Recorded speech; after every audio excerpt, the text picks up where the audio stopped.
So let's take a look at free will, or determinism, or both, or maybe reality relies on none of these, or a percentage of both.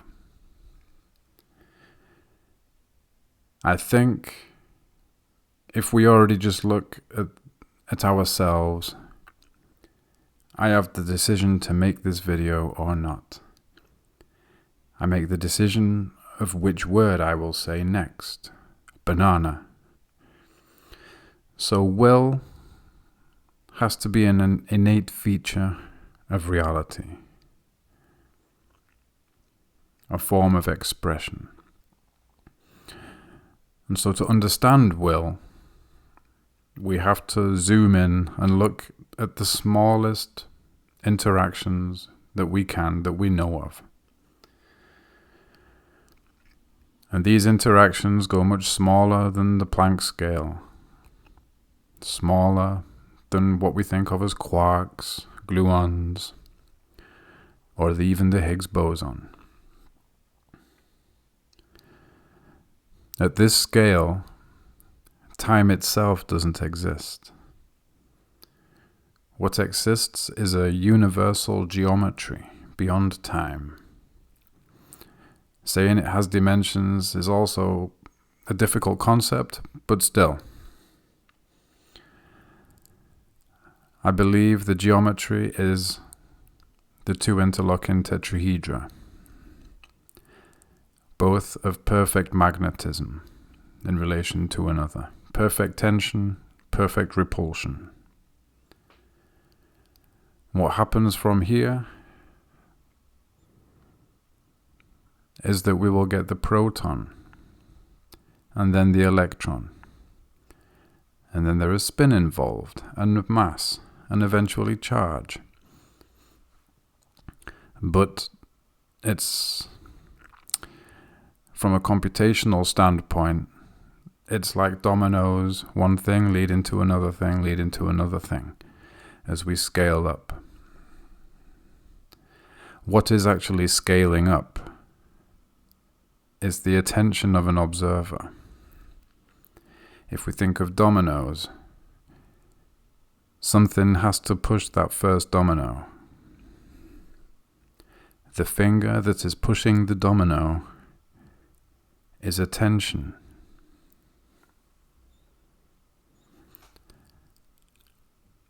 It is the attention through this geometry that creates a tension resulting in spin.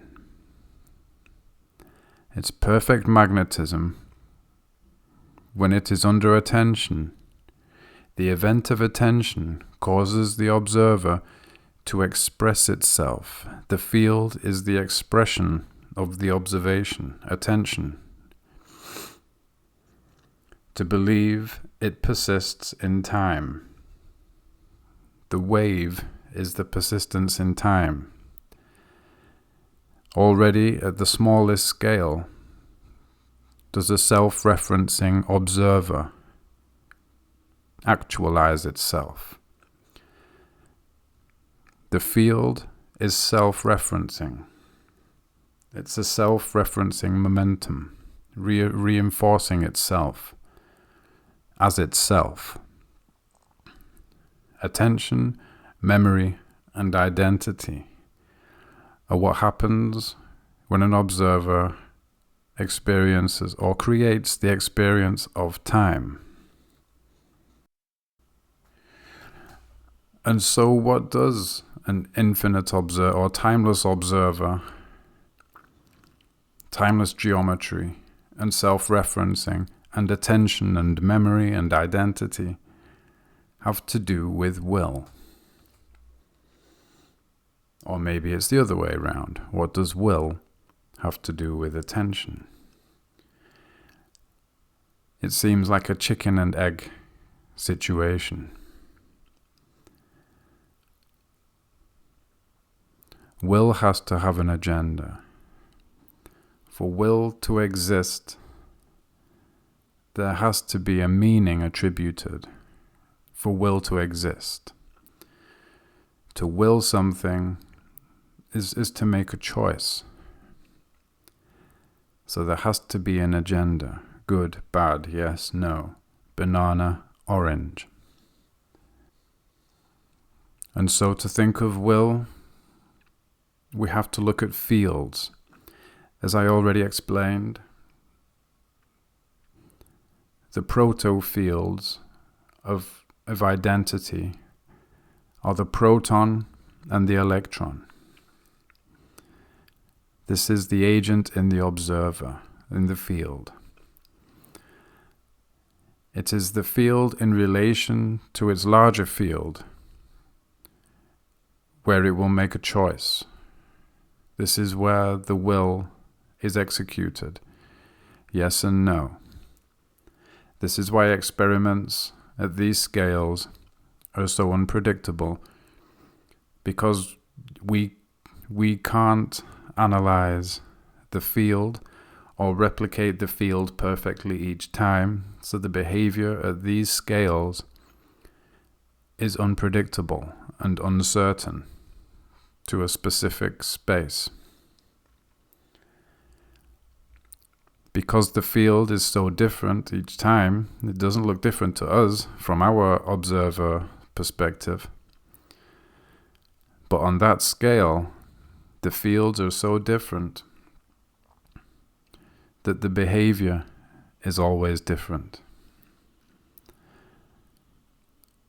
The will to choose at such a small level depends on the goals of the field. And if the field is never equal or never the same, then the behavior at the atomic level will also never be the same. We can generalize and take averages and get to certain decimal points in very specific masses of situations, but we can't predict to an exact point how one specific particle is going to be and how it will behave and where it will be. The whole point of particles at that scale is to adhere to the magnetic will of the larger fields they are embedded in. It is about the goals. The goals come top down. And so the observers within that field goals will mostly gravitate towards making choices for the betterment of the larger environmental observer. Will is free as it is an observer's fundamental natural state, from the smallest field to the largest fields. But the will of any observer is bounded by probabilities that are imposed by the constraints of other observers. They can be relational or environmental. So larger observers or observers in the same space. These will also attribute to the type of wave, the field that you're existing in, experiencing, and the goals that are decided need to be attained. These will contribute to the will of the observer in any situation. Will is solely a mental attribute, meaning valence is a field's decision. All minds and observers exist as fields primarily. Just like in quantum mechanics, the field determines the quantum states. This field is also subject to observer and environmental constraints on its probabilities, but still exerts will, even at the scales, as its unpredictability is well documented. And from smaller fields, like quantum fields, that will eventually scale up to determine molecular synthesis, the structure of atoms required for a specific field to create the molecule or gas. And then We can scale up a lot more to the fields that are human minds. We see shells of these fields in what we call brain waves. We see higher frequency waves affected by sensory stimuli and lower frequency around 10 Hz, making the decisions based on the stimuli, input and then valence. Your brain waves are your mind. You as the observer or field. Your brain waves are the observer. Remember, a field is attention under the belief that you persist in time. When something believes that it persists in time, it becomes an observer, creating a wave. Your brain waves are your mind. The physical body is secondary in your line of being. This just is a fundamental aspect of the computational nature of reality. The physical body is secondary in your line of being. The field or observer, where attention is entangled with the body, is also probabilistically bounded by observer and environmental constraints. The field that is you and the body you are entangled with have different probability sets and constraints. For example, in your dreams you can fly, but in your body you can't fly. The computational irreducibility of your body over time did not evolve to fly. The environment, the constraints, the physicality of it all over time will not allow you to fly. Yet in dreams or people having out-of-body experiences often referencing the capacity to fly, the difference between the mind, the wave, and the body with which the wave is entangled. The body is bound by 1 arrow of time. Fields or minds by attention, irregardless of space and time.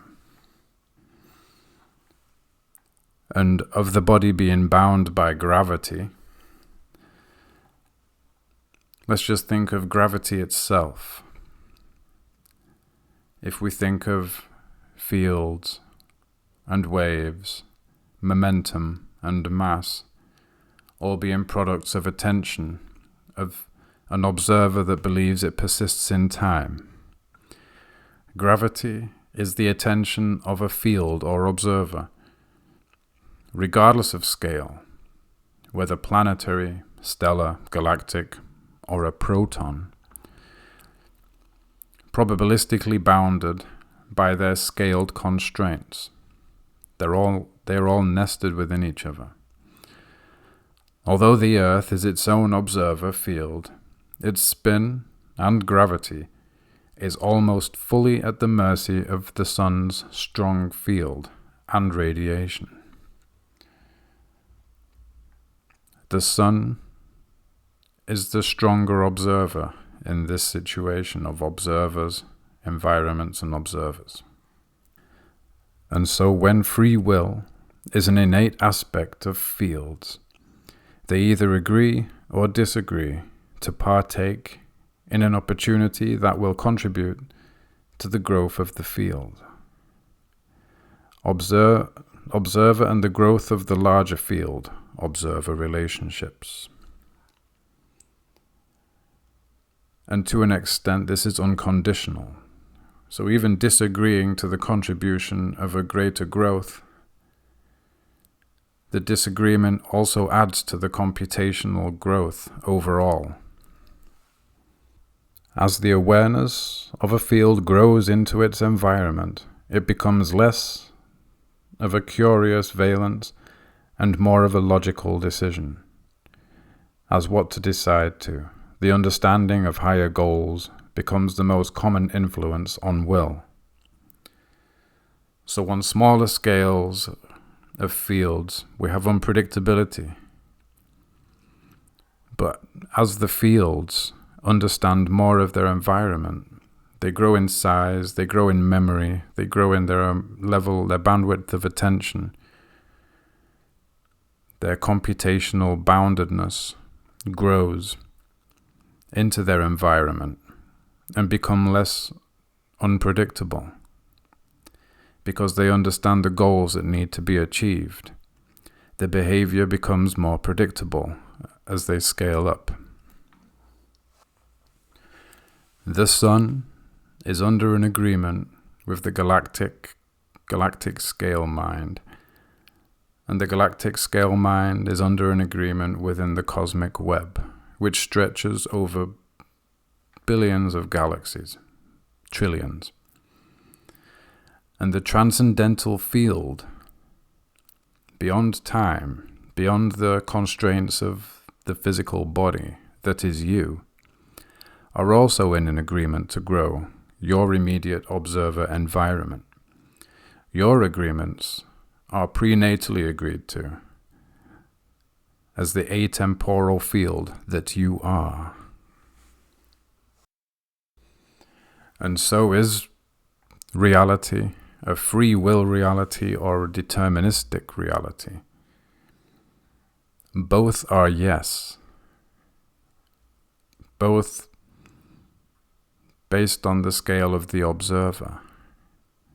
From the observer, it is always free will.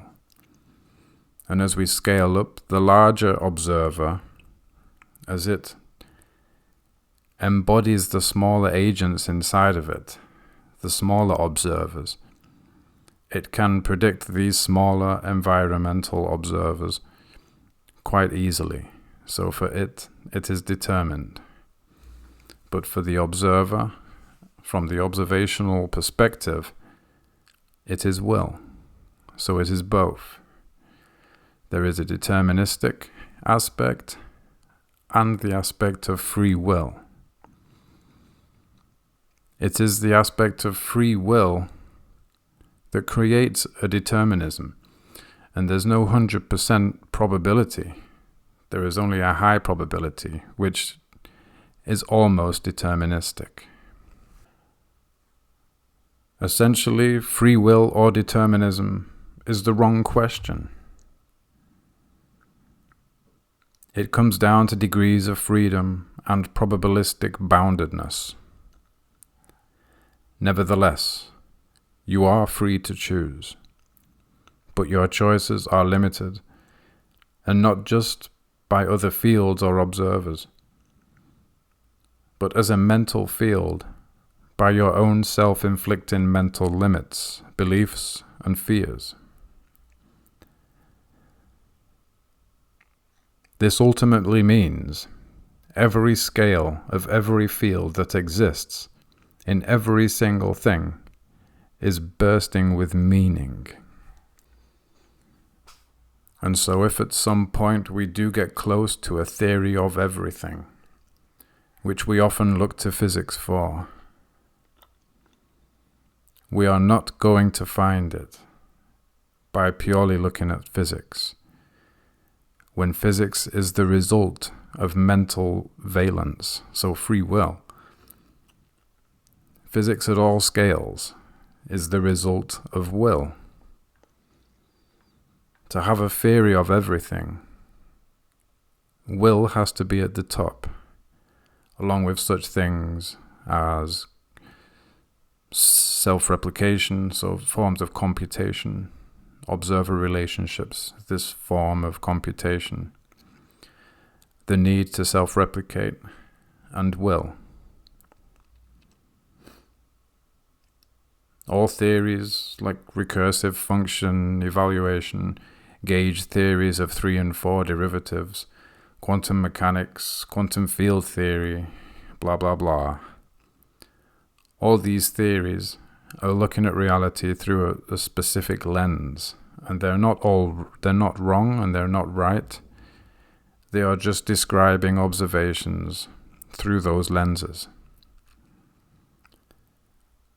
For a broader aperture lens, one that encases all things, the theory is going to seem vague and too simple, and it will have to have will at the top. So will and magnetism and self-replication, I believe, will be the predominant things at the top of the pyramid that explain everything that comes afterwards in reality. There are 8.3 billion versions of the color of red. We can't generalize or categorize these. They're just all different. And so we have to address this issue first. And this puts will at the top. Will is the driver of attention over time, decisions, creating an identity. And magnetism, as I have explained in previous videos, this is the geometry throughout all space-time where attention can manifest itself and express itself as an observer. It is the interlocking tetrahedra of perfect magnetism that creates a field at the most basic rudimentary level. The fields are the will.